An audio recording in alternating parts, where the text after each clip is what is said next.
ତାର ନିଷ୍ପଦ ଡେରି ହେଇପାରେ, ତେଣୁ ପଢି ଦଉଛି। ଦେଖ, ମୁଁ ତୁମମାନଙ୍କୁ ସାପ ଓ ବିଛା ଉପରେ ଚାଲିବାକୁ କ୍ଷମତା ଦେଇଛି, ପୁଣି ଶତ୍ରୁର ସମସ୍ତ ଶକ୍ତି ଉପରେ ମଧ୍ୟ କ୍ଷମତା ଦେଇଛି। ଆଉ କିଛି ହିଁ କୌଣସି ପ୍ରକାରେ ତୁମମାନଙ୍କର କ୍ଷତି କରିବ ନାହିଁ। ହାଲେଲୁୟା। ମୁଁ ସବୁବେଳେ କୁହେ, ଆମେ ସାଧାରଣ ବ୍ୟକ୍ତି ବିଶେଷ ନୁହଁ, ଆମେ ସ୍ୱୟଂ ପରମେଶ୍ୱରଙ୍କର ପୁତ୍ର ଆଉ କନ୍ୟା। ବାକ୍ୟ ଆରମ୍ଭ କରିବା ପୂର୍ବରୁ ମୁଁ ସମସ୍ତଙ୍କୁ ପ୍ରଭୁ ଯୀଶୁଙ୍କର ମଧୁର ନାମରେ ନମସ୍କାର ଜଣାଉଛି। ଆଜି ଗୋଟେ ସୁନ୍ଦର ଦିନ। ଆଜି ପାଷ୍ଟର ହେରାଜ ଜଏନ୍ କରିନାହାନ୍ତି, ତାଙ୍କର ଥିଲା, କିନ୍ତୁ ପ୍ରଭୁ ବୋଧେ ଚାହିଁଥିଲେ ଆଜି ମୁଁ ହିଁ ପ୍ରଚାର କରିବି। ମୋର ପାଟି ଦେଇକି ସେ ଉଦ୍ଗାରିତ ହେବାକୁ ଚାହାନ୍ତି।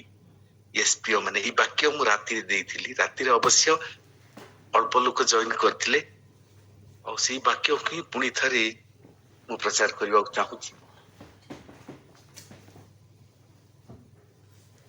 ସେ ଆମକୁ ଅଧିକାର ଦେଇଛନ୍ତି। ଏଇ ପୃଥିବୀରେ ସେ ଆମକୁ ସ୍ଥାପିତ କରିଛନ୍ତି। ଆଉ ଏଇ ପୃଥିବୀରେ ଯିଏ ବର୍ତ୍ତମାନ ରାଜତ୍ୱ କରୁଛି, ଏଇ ପୃଥିବୀରେ ଯିଏ ସବୁଠାରୁ ଶକ୍ତିଶାଳୀ ଅଟେ, ସେଇ ଶକ୍ତିଶାଳୀ ଶୟତାନ ଉପରେ ଆମକୁ ସେ ଅଧିକାର ଦେଇଛନ୍ତି। ମାନେ ଆମ ମନରେ ସବୁବେଳେ ଭୟ ଆଉ ସବୁବେଳେ ଭୟ ରହିଛି। ଏଇ ଅଳ୍ପ ଦିନ ତଳେ ଯେତେବେଳେ ଆଉ ଥରେ ବିଜେପି ସରକାର ଆସିଲା, ମୋଦି ସରକାର ଆସିଲା, ଆମ ସମସ୍ତଙ୍କ ଭିତରେ ଆତଙ୍କ ଖେଳି ଯାଇଛି। ଏଇ 10 ବର୍ଷ ଭିତରେ ଯାହା ସେ କରିଛି, ଆଉ ଏଇ 5 ବର୍ଷ ଭିତରେ ଆମର ଅବସ୍ଥା କଣ ହବ? ଚର୍ଚ୍ଚ ଯାକ ବନ୍ଦ ହେଇଯାଇପାରେ। ରବିବାର ଦିନ ଛୁଟି ବଦଳେ ସୋମବାର ଦିନ ଛୁଟି କରିଦେଇପାରେ। ଖ୍ରୀଷ୍ଟିଆନ ମାନଙ୍କୁ ଆଉ ପାଷ୍ଟର ମାନଙ୍କୁ ବହୁତ ତାଡନା ଦେଇପାରେ। ବହୁତ ଗୁଡେ ଆଶଙ୍କାର ଘେର ଭିତରେ ଆମେ ରହୁଛୁ। କିନ୍ତୁ ପ୍ରିୟମାନେ,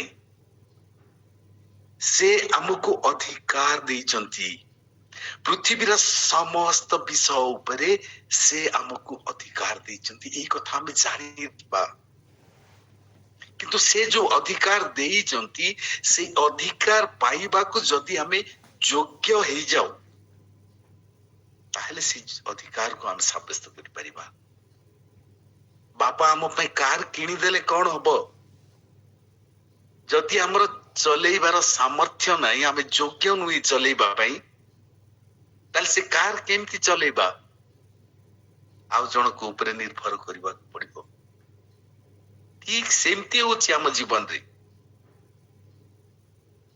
ସେ ଆମକୁ ଶତ୍ରୁର ସମସ୍ତ ଶକ୍ତି ଉପରେ କ୍ଷମତା ଦେଇଛନ୍ତି। ଆମର ସବୁଠାରୁ ବଡ ଶତ୍ରୁ ହଉଛି ଶୈତାନ। ତା ଉପରେ କ୍ଷମତା ସେ ଆମକୁ ଦେଇଛନ୍ତି। ପ୍ରିୟମାନେ, ସାପ ଉପରେ କ୍ଷମତା ଦେଇଛନ୍ତି, ବିଛା ଉପରେ ଚାଲିବାକୁ ମଧ୍ୟ କ୍ଷମତା ଦେଇଛନ୍ତି। ଆଉ କୌଣସି ବିଷୟ, କୌଣସି ବ୍ୟକ୍ତି ବିଶେଷ କି କୌଣସି ମନ୍ଦ ଆତ୍ମା ଆମର କିଛି କ୍ଷତି କରିପାରିବ ନାହିଁ। ଏଇ କଥା ଆମେ ସବୁବେଳେ ମନେ ରଖିବା। ବାଇବଲର ମୂଳ ବିଷୟ ତ ଏଇ ବିଷୟଟି। ଆମେ ଠିକ ତାଙ୍କରି ପରି, ଯେତେବେଳେ ଆମକୁ ସେ ତିଆରି କଲେ, ତାଙ୍କ ପରି କରି ତିଆରି କଲେ। ଯେତେବେଳେ ଆମକୁ ସେ ତିଆରି କଲେ, ଆମ ଭିତରେ ତାଙ୍କର ଜୀବନ ବାୟୁ ଦେଲେ। କାରଣ ସେ ଚାହାନ୍ତି ଏଇ ପୃଥିବୀରେ ତାଙ୍କର ପୁତ୍ର ଆଉ କନ୍ୟା ରହିବେ। ସେ ଚାହାନ୍ତି ତାଙ୍କର ସମସ୍ତ ଅଧିକାରକୁ ଏଇ ମନୁଷ୍ୟ ମାନେ, ଏଇ ମୋର ପୁତ୍ର ଆଉ କନ୍ୟା ମାନେ ଏଇ ପୃଥିବୀରେ ସାବ୍ୟସ୍ତ କରିବେ। ସେ ସ୍ୱର୍ଗରେ ଯେମିତି, ଆମେ ପୃଥିବୀରେ ସେମିତି। ଏଇଟା ବାକ୍ୟ କୁହେ। ସେ ସ୍ୱର୍ଗରେ ପରମେଶ୍ୱର ଅଟନ୍ତି, ଏଇ ପୃଥିବୀରେ ଆମେ ଆମକୁ ସେ ସବୁ କିଛି ଅଧିକାର ଦେଇଛନ୍ତି। ଆସନ୍ତୁ, ସେ ଯୋଉ ଅଧିକାରକୁ ଦେଇଛନ୍ତି ଆମେ କେମିତି ସେ ଅଧିକାରକୁ ସାବ୍ୟସ୍ତ କରିବା, ସେ ଅଧିକାର ଆମେ ଅଧିକାରୀ କିପରି ହେଇପାରିବା, ପ୍ରଭୁ ଆଜି ସେ ବିଷୟ ଆମକୁ ଜଣେଇବାକୁ ଚାହାନ୍ତି। ମୁଁ ଗୋଟେ ପଦ ଗାଇବି, JLC ର ଗୋଟେ ଛୋଟିଆ ଗୀତ। ଆଉ ମୋର ପିଉସୀଙ୍କୁ ମନେ ପଡୁଛି, ମଝିଆ ପିଉସୀଙ୍କୁ ସେ ମତେ ଏଇ ଗୀତ ଶିଖେଇଥିଲେ। ଯେ ଜୟ କରେ ତାହାକୁ ମୁଁ ଦେବି ପବିତ୍ର ବୃକ୍ଷ ଫଳରୁ। ଜୟ କରି ତାହାକୁ ମୁଁ ସିଓନରେ ଥିବା, ପାରଦୀସରେ ଥିବା ପବିତ୍ର ଜୀବନର ବୃକ୍ଷର ଫଳରୁ ଖାଇବାକୁ ଦେବି। ହାଲେଲୁୟା। ସେଇ ଫଳ କେବଳ ଆଉ କେବଳ ପରମେଶ୍ୱର ଆଉ ସ୍ପର୍ଶରେ ଯୋଉମାନେ ରହନ୍ତି ସେମାନେ ଖାଆନ୍ତି। ସେଇ ଫଳର ବୃକ୍ଷ ସେ ଆପଣଙ୍କୁ ଆଉ ମତେ ଆଜି ଦେବାକୁ ଚାହାନ୍ତି। ଯଦି ଆମେ ନିଜର ପରିଚୟ ଜାଣିବା ପ୍ରିୟମାନେ, ଯଦି ଆମେ ନିଜର କର୍ତ୍ତବ୍ୟ ଜାଣିବା, ଯଦି ଆମର ଅଧିକାରକୁ ଜାଣିବା ଆଉ ସେ ଅଧିକାରକୁ ଯଦି ସାବ୍ୟସ୍ତ କରିବା, ତାହେଲେ ସେ ଚାହାନ୍ତି ସେ ପବିତ୍ର ଜୀବନର ବୃକ୍ଷର ଫଳରୁ ଆମକୁ ଖାଇବାକୁ ଦେବେ। ହାଲେଲୁୟା। ଆସନ୍ତୁ, ସେ କହନ୍ତି ଈଶ୍ୱରଙ୍କ ପାରଦୀସରେ ଥିବା ଜୀବନ ବୃକ୍ଷର ଫଳ ଖାଇବାକୁ ଦେବେ। ଆଉ ଏଇ ବାକ୍ୟ ଆମେ ପାଇବା ପ୍ରକାଶିତ ବାକ୍ୟ 2:7।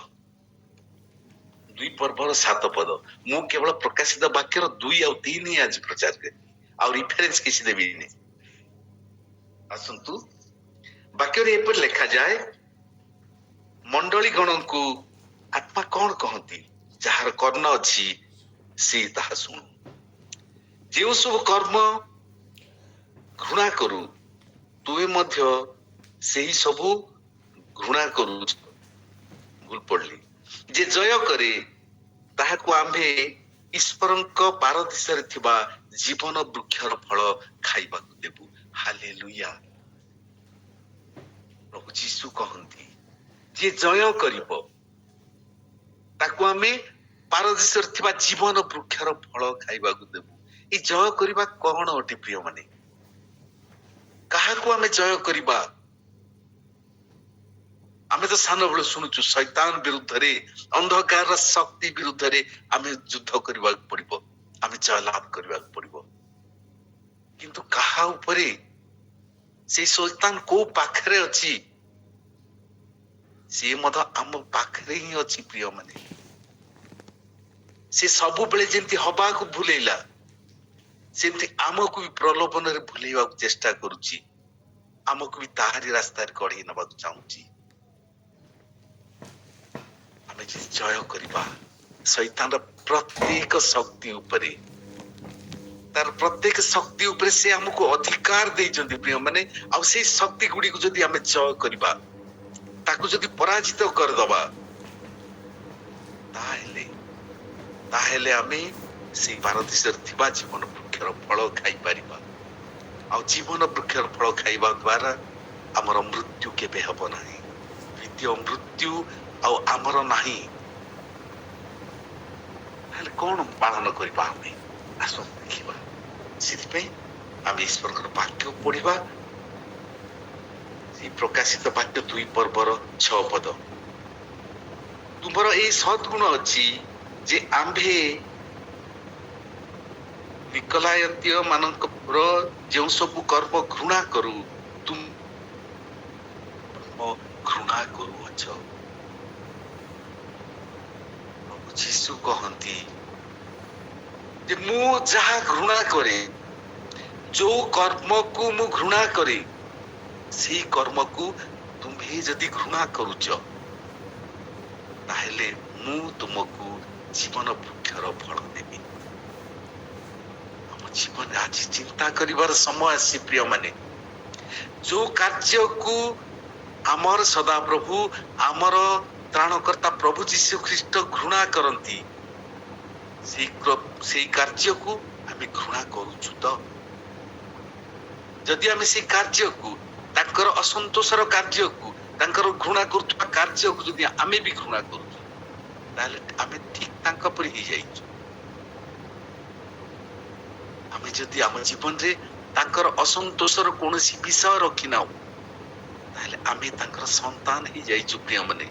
ଆଉ ସେଇଥିପାଇଁ ସେ କହନ୍ତି ଯେ ଯଦି ଆମେ ସେ ଘୃଣା କରୁଥିବା ବିଷୟକୁ ଘୃଣା କରୁଛୁ, ସେ କାର୍ଯ୍ୟ ହଉ କିମ୍ବା କଥା ହଉ କିମ୍ବା ଚିନ୍ତା ହଉ, ଆମେ ଯଦି ଘୃଣା କରୁଛୁ, ଆମେ ଯଦି ତାଙ୍କ ପସନ୍ଦର କଥା କହୁଛୁ, ତାଙ୍କ ପସନ୍ଦର କାର୍ଯ୍ୟ କରୁଛୁ, ତାହେଲେ ସେ ଆମକୁ ଜୀବନ ବୃକ୍ଷର ଫଳ ଖାଇବାକୁ ଦେବେ।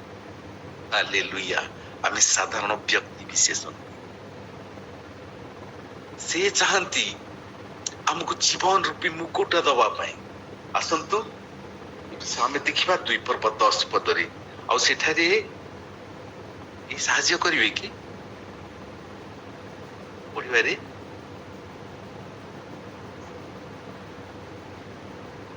ଯେଉଁ ସବୁ ଦୁଃଖ ଭୋଗ କରିବାକୁ ଯାଉଅଛ, ସେହି ସବୁକୁ ଭୟ କର ନାହିଁ। ଦେଖ, ତୁମମାନଙ୍କ ପରୀକ୍ଷା ନିମନ୍ତେ ଶୟତାନ ତୁମମାନଙ୍କ ମଧ୍ୟରୁ କାହାରିକୁ କାରାଗାରରେ ନିକ୍ଷେପ କରିବ, ଆଉ ତୁମେମାନେ 10 ଦିନ କ୍ଲେଶ ଭୋଗ କରିବ।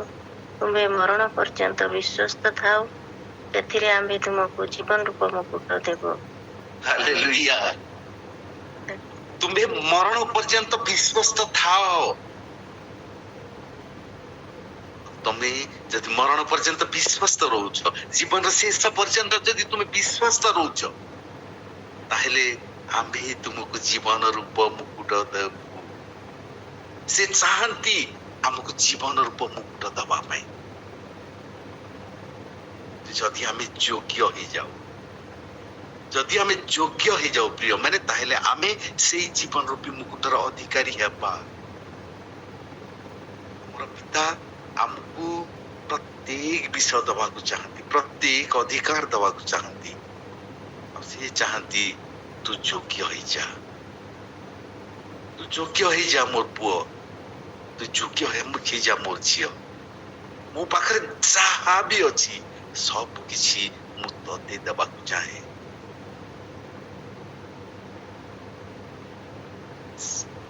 ଆସନ୍ତୁ ଏ ବାକ୍ୟ ଯାହା ଲେଖାଯାଏ ଯେ ସେ ଆମକୁ ଜୀବନ ରୂପ ମୁକୁଟ ଦେବେ, କିନ୍ତୁ ସେଥିପାଇଁ ଆମେ କଣ କରିବା? ଆମେ କେମିତି ଯୋଗ୍ୟ ହବା ଜୀବନ ରୂପୀ ମୁକୁଟ ପାଇବା ପାଇଁ? ତାର 2:11 ପଦ। ମଣ୍ଡଳୀ ଗଣକୁ ଆତ୍ମା କଣ କହନ୍ତି? ଯାହାର କର୍ଣ୍ଣ ଅଛି ସେ ତାହା ଶୁଣୁ। ଯେ ଜୟ କରେ ସେ ଦ୍ୱିତୀୟ ମୃତ୍ୟୁ ଦ୍ୱାରା କୌଣସି ପ୍ରକାରେ କ୍ଷତିଗ୍ରସ୍ତ ହେବ ନାହିଁ। ହାଲେଲୁୟା। ଦ୍ୱିତୀୟ ମୃତ୍ୟୁ ଆମକୁ ସ୍ପର୍ଶ କରିପାରିବ ନାହିଁ। ଦ୍ୱିତୀୟ ମୃତ୍ୟୁ ଆମର କିଛି କ୍ଷତି କରିପାରିବ ନାହିଁ। ଶୈତାନ ତ ଅନେଇ ବସିଛି, ସୁଯୋଗ ଗୁଣ୍ଡୁଛି, ସବୁବେଳେ ଆକ୍ରମଣ କରୁଛି, ପ୍ରଲୋଭନ ଦେଖଉଛି ଆମକୁ କ୍ଷତିଗ୍ରସ୍ତ କରିବା ପାଇଁ, ଆମକୁ କାରାଗାରରେ ନିକ୍ଷେପ କରିବା ପାଇଁ, ଆମକୁ ତାଡ଼ନା କରିବାକୁ ପ୍ରତ୍ୟେକ ମୁହୂର୍ତ୍ତରେ ସିଏ ଚେଷ୍ଟା ଚଲେଇଛି। କିନ୍ତୁ ପ୍ରଭୁ କହନ୍ତି ତୁମେ ମାନେ ସେଇ ସବୁକୁ ଭୟ କର ନାହିଁ, କାରଣ ମୁଁ ତୁମ ସଙ୍ଗରେ ଅଛି। ଆମେ କୌଣସି ବିଷୟକୁ ଭୟ କରିବା ନାହିଁ ପ୍ରିୟ ମାନେ। ଆମ ଜୀବନରେ ଦୁଃଖ ଆସିପାରେ, ତାଡ଼ନା ଆସିପାରେ, ବିପଦ ଆସିପାରେ, କୌଣସି ବିଷୟକୁ ଆମେ ଭୟ କରିବା ନାହିଁ।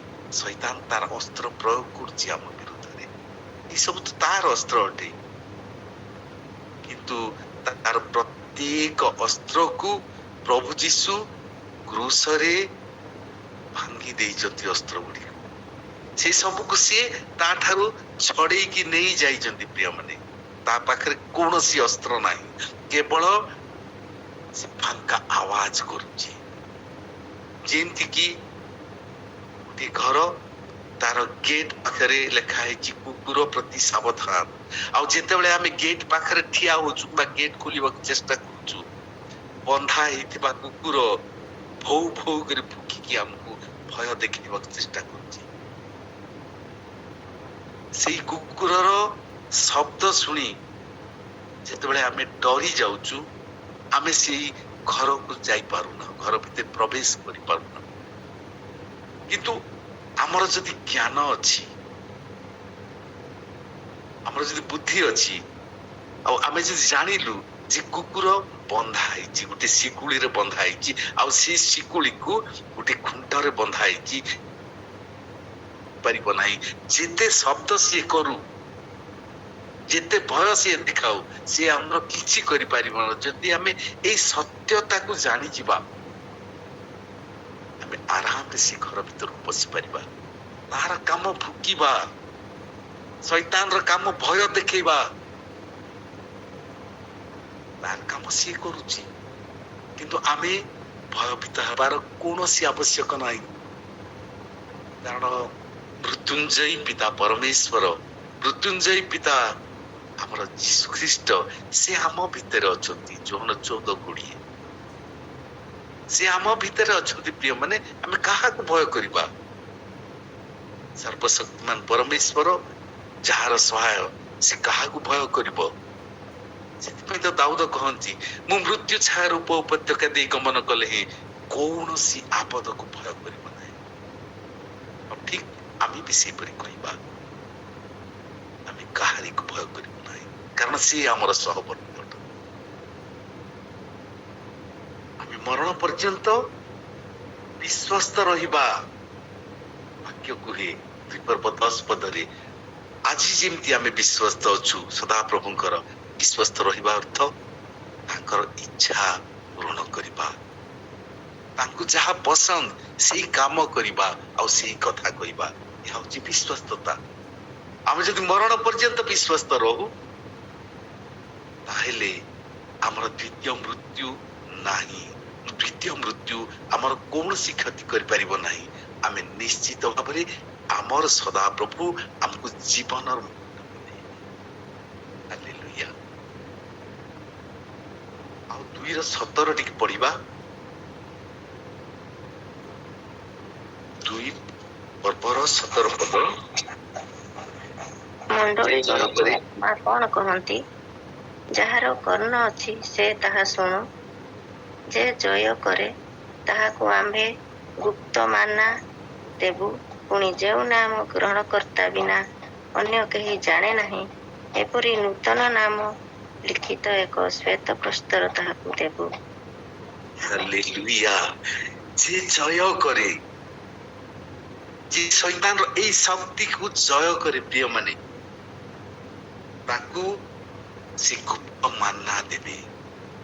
ମାନ୍ନା, ଯୋଉ ମାନ୍ନା କି ସ୍ୱର୍ଗରେ ଯୋଉମାନେ ରହନ୍ତି ସେମାନଙ୍କର ଖାଦ୍ୟ। ସେଇ ସୁନ୍ଦର ମାନ୍ନା, ସେ ଗୁପ୍ତ ମାନ୍ନା, ଯେ ସ୍ୱର୍ଗୀୟ ମାନ୍ନା, ସେ ଆମକୁ ଦେବାକୁ ଚାହାନ୍ତି। କିନ୍ତୁ ଆମେ ଶୈତାନର ସେଇ ଶକ୍ତିକୁ ଜୟ କରିବାକୁ ପଡିବ। ଆଉ ସେ ଚାହାନ୍ତି ନୂତନ ଶ୍ୱେତ ପ୍ରସ୍ତରରେ ଲେଖାଯାଇଥିବା ନୂତନ ନାମ, ସେ ପ୍ରସ୍ତରକୁ ସେ ଆମକୁ ଦେବେ। ଆମେ ସାଧାରଣ ଲୋକ ନୁହେଁ। ସେ ଆମକୁ କ୍ଷମତା ଦେବେ। ଯଦି ଆମେ ଦେଖିବା 2:14 ଟିକେ ପଢିବା। 2:14 ଏପରି ଲେଖାଯାଏ, ବିଲିୟମ ଦେବପ୍ରସାଦ ପୂଜନ ଓ ବେଶ୍ୟାଗମନ ରୂପ ଫାନ୍ଦ ଇସ୍ରାଏଲ ସନ୍ତାନ ମାନଙ୍କ ସମ୍ମୁଖରେ ପକାଇବାକୁ ବାଲାକୁ ଶିକ୍ଷା ଦେଇଥିଲା। ତାହାର ମତାବଲମ୍ବୀ କେତେକ ଜଣ ତୁମ୍ଭ ମଧ୍ୟରେ ସେଠାରେ ଅଛନ୍ତି। ବିଲିୟମ ଇସ୍ରାଏଲର ସନ୍ତାନ ମାନଙ୍କ ସମ୍ମୁଖରେ ଗୋଟିଏ ବିଷୟ କହିଥିଲା, ଦେବପ୍ରସାଦ ଭୋଜନ କରିବା ଆଉ ବେଶ୍ୟାଗମନ, ଏଇ ପାପ ଭର୍ତ୍ତି କରିବାକୁ ଚାହିଁଥିଲା।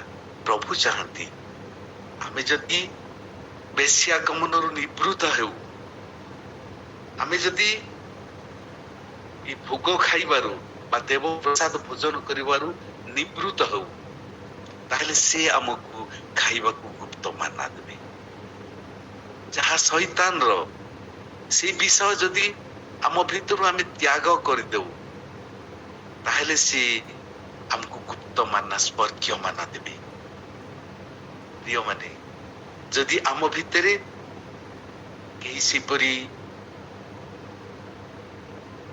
ଦେବପ୍ରସାଦ ଭୋଜନ କରୁଛନ୍ତି ଆଜି ପର୍ଯ୍ୟନ୍ତ, ଯୋଉମାନେ ଭୋଗ ଖାଉଛନ୍ତି ଆଜି ପର୍ଯ୍ୟନ୍ତ, କିମ୍ବା ଯୋଉମାନେ ବେଶ୍ୟାଗମନ କରୁଛନ୍ତି, ପ୍ରଭୁ ସେମାନଙ୍କୁ କହନ୍ତି, ସେମାନଙ୍କୁ ଆହ୍ୱାନ ଦେବାକୁ କହନ୍ତି ଚାହାନ୍ତି ସିଏ, ଆଉ ସେ କହନ୍ତି ବେଶ୍ୟାଗମନରୁ ତୁମେ ଫେରି ଆସ, କାରଣ ତୁମେ ମୋର ପୁଅ, ତୁମେ ମୋର ଝିଅ। ମୁଁ ତମ ପାଇଁ ଗୁପ୍ତ ମାନା ରଖିଛି। ମାନା ଠାରୁ ଆଉ କୌଣସି ବିଷ, କୌଣସି ଖାଦ୍ୟ ଶ୍ରେଷ୍ଠ ନୁହେଁ। ତୁମେ ଅନ୍ୟ ବେଶ୍ୟାଗମନର ଅର୍ଥ ଯେ କେବଳ ଅନ୍ୟ ସ୍ତ୍ରୀ ପାଖରେ ଗମନ କରିବା ସେଇ କଥା ନୁହେଁ ପ୍ରିୟମାନେ। ଯଦି ଆମ ଜୀବନରେ ଶୈତାନର ଇଚ୍ଛା ପାଳନ କରିବାକୁ ବିଷୟ ରହିଛି, ଯଦି ଆମେ ଶୈତାନର ଇଚ୍ଛା ଅନୁସାରେ ଚାଲୁଛୁ, ତା ଅର୍ଥ ଆମେ ତା ଆଗରେ ମୁଣ୍ଡ ନୁଆଉଛୁ, ଆମେ ତାକୁ ପ୍ରଣାମ କରୁଛୁ। ତାର ପ୍ରତ୍ୟେକ ଇଚ୍ଛାକୁ ଯଦି ଆମେ ପୂରଣ କରୁଛୁ, ତାର ଇଚ୍ଛାକୁ, ତାହେଲେ ଆମେ ବେଶ୍ୟାଗମନ କରୁଛୁ।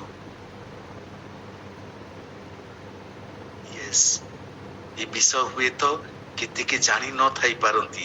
କେବଳ ଯେ ଅନ୍ୟ ସ୍ତ୍ରୀ ପାଖକୁ ଗମନ କରିବା ବେଶ୍ୟାଗମନ ସେଇ କଥା ନୁହେଁ, ସେ କଥା ଠିକ କଥା। କିନ୍ତୁ ଆମେ ଯଦି ଶୈତାନର ପୂଜା କରୁଛୁ, ପୂଜା କରିବା ଅର୍ଥ ନଡ଼ିଆ ଧୂପ ଦୀପ ଦେଇ ପୂଜା କରିବା ହିଁ ପୂଜା ନୁହେଁ। ଯଦି ଆମେ ତାର ଇଚ୍ଛା ପୂରଣ କରୁଛୁ, ସେଇଟା ହଉଛି ଶୈତାନର ପୂଜା। ଯଦି ଆମ ଜୀବନରେ ତାହା ଅଛି ପ୍ରିୟମାନେ, ଆଜି ହଉଛି ପ୍ରକୃତ ସମୟ। ଆମେ ଛାଡିଦବା, ଆମେ ଫେରି ଆସିବା ଆମର ସୃଷ୍ଟିକର୍ତ୍ତାଙ୍କ ପାଖକୁ। ଯୋଉ ଉଦ୍ଦେଶ୍ୟରେ ସେ ଆମକୁ ତିଆରି କରିଥିଲେ, ତାଙ୍କର ସେଇ ଉଦ୍ଦେଶ୍ୟକୁ ପୂରଣ କରିବା। କାରଣ ବାକ୍ୟରେ ଲେଖାଯାଏ, ତୁମ ସକାଶେ ଆମର ସଂକଳ୍ପ ଅର୍ଥାତ ଆମର ଉଦ୍ଦେଶ୍ୟ ମଙ୍ଗଳର ଅଟେ, ଅମଙ୍ଗଳର ନୁହେଁ। ଆମ ଜୀବନରେ ଯୋଉ ଉଦ୍ଦେଶ୍ୟ ସିଏ ରଖିଛନ୍ତି, ଯୋଉ ଲକ୍ଷ୍ୟ ସିଏ ରଖିଛନ୍ତି, ତାହା ଆମର ମଙ୍ଗଳ ସକାଶେ। ଆମେ ଫେରି ଆସିବା ତାଙ୍କ ପାଖକୁ। ଆମେ କେବଳ ତାଙ୍କ ଆଗରେ ଅବନତ ହବା, ତାଙ୍କୁ ଆମେ ପ୍ରଣାମ କରିବା। ପ୍ରଣାମ କରିବାର ଅର୍ଥ କେବଳ ମୁଣ୍ଡିଆ ମାରିବା ନୁହେଁ। ଚର୍ଚ୍ଚକୁ ଯାଇ ଗୋଟିଏ ସ୍ଥାନରେ ସଦାପ୍ରଭୁଙ୍କୁ ମୁଣ୍ଡିଆ ମାରିଦେଇ ଆସି ବାହାରେ ଆମେ ପାପ କାର୍ଯ୍ୟ କରୁ, କିମ୍ବା ମନରେ ତାଙ୍କର ଅସନ୍ତୋଷର ବିଷ ରଖୁ, କିମ୍ବା ପାଟିରୁ ଯଦି ଆମେ ଅସନ୍ତୋଷ ବିଷ ବାହାର କରୁ, ତାହେଲେ ତ ଆମେ ତାଙ୍କୁ ନୁହେଁ, ତାଙ୍କୁ ମୁଣ୍ଡିଆ ମାରି ନାହୁଁ, ତାଙ୍କ ପାଖରେ ଅବନତ ହେଇନାହୁଁ। କିନ୍ତୁ ଯିଏ ଆମକୁ ଏଇ କଥା ଶିଖେଇଛି, ଯିଏ ଆମକୁ ଏଇ ଖରାପ କାର୍ଯ୍ୟ କରିବାକୁ ପ୍ରଲୋଭିତ କରୁଛି, ତାହାର କଥା ମାନିଛୁ, ତା ଆଗରେ ମୁଣ୍ଡ ନୁଆଇଛୁ। ଆସନ୍ତୁ ଆମେ ଫେରିଯିବା। ଆମେ ତାଙ୍କର ପୁଅ ଆଉ ଝିଅ, ଏଇ କଥା ସବୁବେଳେ ମନେ ରଖିବା। ଆସନ୍ତୁ ଆମେ ସେଇ ପ୍ରକାଶିତ ବାକ୍ୟ 2 ପର୍ବ ତାର 26 ପଦ ପଢିବା। 2 ପର୍ବ ତାର 26 ପଦ, ସେଠାରେ ଏପରି ଲେଖାଯାଏ, ଯେ ଜୟ କରେ ଓ ଶେଷ ପର୍ଯ୍ୟନ୍ତ ଆମ୍ଭର କର୍ମ କରେ, ଆମ୍ଭେ ଯେପରି ଆମର ପିତାଙ୍କ ଠାରୁ କ୍ଷମତା ପ୍ରାପ୍ତ ହୋଇଅଛୁ, ତାହାକୁ ମଧ୍ୟ ସେହିପରି ସମସ୍ତ ଜାତି ଉପରେ କ୍ଷମତା ଦେବ। ହାଲେଲୁୟା। ପରମେଶ୍ୱର କୁହନ୍ତି ଯେ ଶୈତାନର ଶକ୍ତିକୁ ଜୟ କରି ଶକ୍ତିକୁ ଦେଖିବା। କିନ୍ତୁ ଯେ ଶୈତାନକୁ ଜୟ କରି, କାରଣ ଆମର ପିତା କ୍ରୁଶରେ ତା ଉପରେ ଜୟଲାଭ କରିଛନ୍ତି, ତାର ସମସ୍ତ ଶକ୍ତି ଉପରେ ଜୟଲାଭ କରିଛନ୍ତି, ତାର ସମସ୍ତ ଅସ୍ତ୍ର ଶସ୍ତ୍ର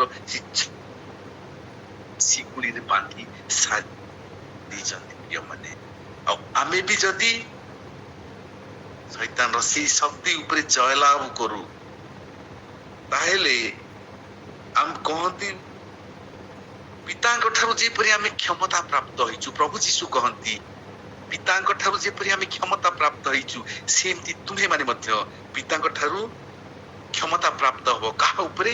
ପୃଥିବୀର ସମସ୍ତ ଜାତି ଉପରେ। ଏ ପୃଥିବୀରେ ଯେତେ ରାଜା ଅଛନ୍ତି,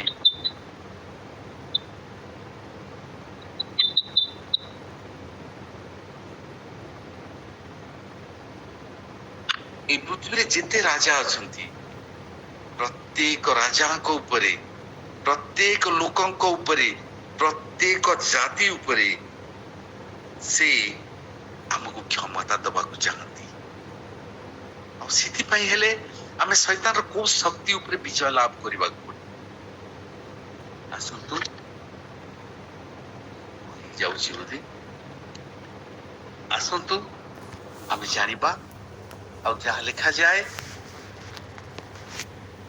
ପ୍ରକାଶିତ ବାକ୍ୟ 2 ପର୍ବ ତାର 19 ଏବଂ 25 ପଦ।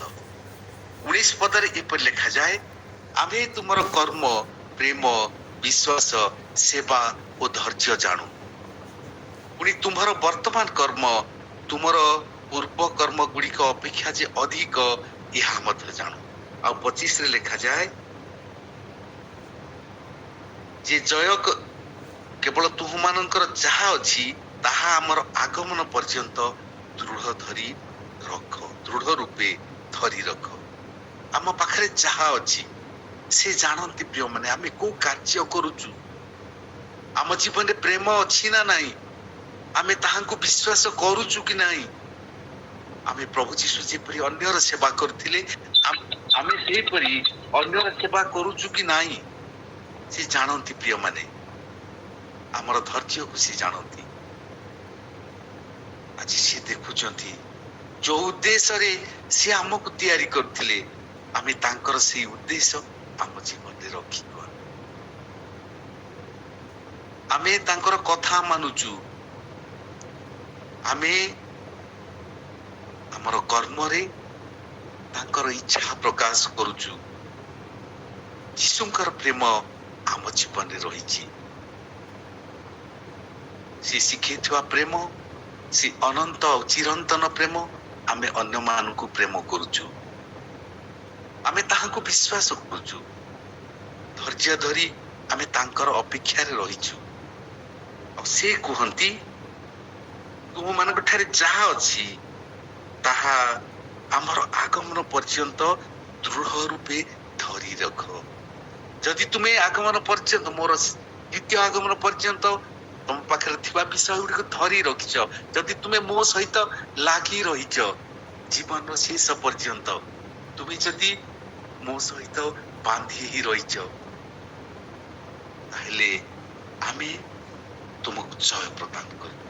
ଆମେ ତୁମକୁ ଶୈତାନର ସେଇ ଶକ୍ତି ଉପରେ ଯାହା ଦ୍ୱାରା ସେ ପ୍ରଲୋଭନ କରୁଛି, ସବୁବେଳେ ମୋର ଇଚ୍ଛାରେ ଚାଲିବାକୁ ନୁହେଁ ତାହାର ଇଚ୍ଛାରେ ଚଲେଇବାକୁ ଚେଷ୍ଟା କରୁଛି, ସବୁବେଳେ ତୁମକୁ ପ୍ରେମରେ ରହିବାକୁ ନୁହେଁ, ଅନ୍ୟକୁ ପ୍ରେମ କରିବାକୁ ନୁହେଁ, ସବୁବେଳେ ଆଜିର ସରକାର ପରି ଘୃଣା କରିବାକୁ ଚେଷ୍ଟା କରୁଛି, ଅନ୍ୟମାନଙ୍କୁ ତାଡ଼ନା ଦବାକୁ ଚେଷ୍ଟା କରୁଛି।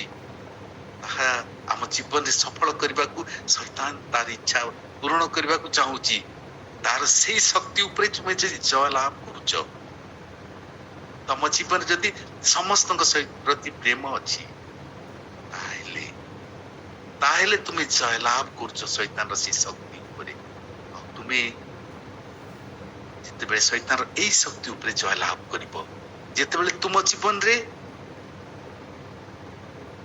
ପ୍ରତ୍ୟେକ ସୃଷ୍ଟ ବସ୍ତୁକୁ ତୁମେ ପ୍ରେମ କରିବ, ପ୍ରତ୍ୟେକ ମନୁଷ୍ୟକୁ ତୁମେ ପ୍ରେମ କରିବ, ସମସ୍ତଙ୍କୁ ତୁମେ କ୍ଷମା ଦବ,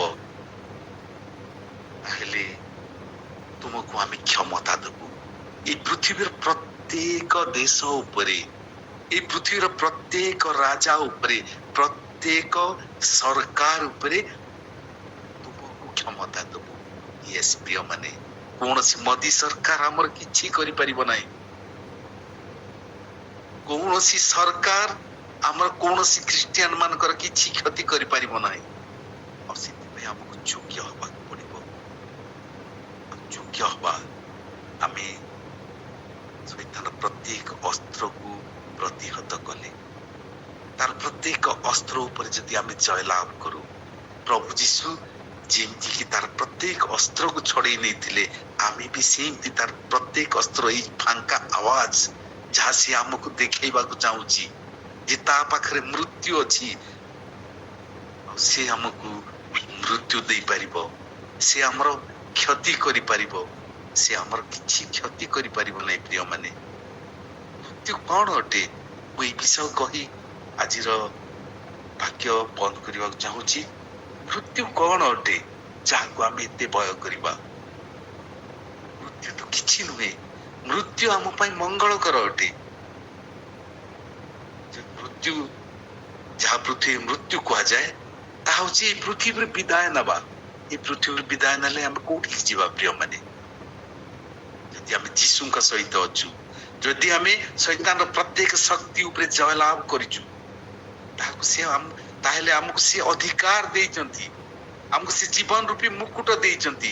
ଏଇ ପୃଥିବୀରୁ ବିଦାୟ ନେଲା ପରେ, ଏଇ ଶରୀରରୁ, ମାଟିର ଶରୀରରୁ ବିଦାୟ ନେଲା ପରେ ଆମେ ସେଇ ସୁନ୍ଦର ସ୍ୱର୍ଗକୁ ଯିବା, ଯୋଉଠି ପ୍ରଭୁ ଯୀଶୁ ଅଛନ୍ତି, ଯେଉଠି ପରମେଶ୍ୱର ଅଛନ୍ତି, ଯୋଉଠି କୋଟି କୋଟି ସାଧୁ ଅଛନ୍ତି, ଯୋଉଠି କୋଟି କୋଟି ଦୂତ ମାନେ ରହିଛନ୍ତି। ସେଇ ସୁନ୍ଦର ସ୍ୱର୍ଗକୁ ଯିବା, ତାଙ୍କ ସହିତ ମିଳିତ ହବା। ତାହେଲେ ମୃତ୍ୟୁ ତ ଆମ ପାଇଁ ଆନନ୍ଦର ଜିନିଷ ଅଟେ।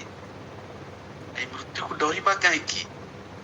ଶୈତାନ ପାଖରେ ମୃତ୍ୟୁ ଥାଉ କି ଯାହା ଥାଉ, ଆମର ପରମେଶ୍ୱର କହନ୍ତି, ମୋ ପାଖରେ ସ୍ୱର୍ଗର ଆଉ ପାତାଳର ଗଞ୍ଜି ଅଛି। ତା ପାଖରେ ମୃତ୍ୟୁ ନାହିଁ ପ୍ରିୟ ମାନେ, ସିଏ କେବଳ ଫାଙ୍କା ଆବାଜ ଦଉଛି। ଆମେ ଭୟ କରିବାର ଆବଶ୍ୟକ ନାହିଁ। କୁକୁରର କାମ ହଉଛି ଭୁକିବା, ଯେତେ ଭୁକୁ, ଆମେ ତାକୁ ଭୟ କରିବାର ଆବଶ୍ୟକ ନାହିଁ। ବାକ୍ୟଟା ଅଧା ହେଇଗଲା। ପ୍ରଭୁ ଯଦି ଚାହାନ୍ତି ତାହେଲେ ଆସନ୍ତା ମାସରେ ନିଶ୍ଚିତ ଭାବରେ ଅଧା ବାକ୍ୟ ପ୍ରଭୁ ଆପଣ ମାନଙ୍କୁ ଯୋଗେଇବେ। ପ୍ରଭୁ ଏଇ ବାକ୍ୟ ଦେଇ ଆମ ସମସ୍ତଙ୍କୁ ଆଶୀର୍ବାଦ କରନ୍ତୁ। ଆମେନ୍। थैंक यू वीरेंद्र भाई।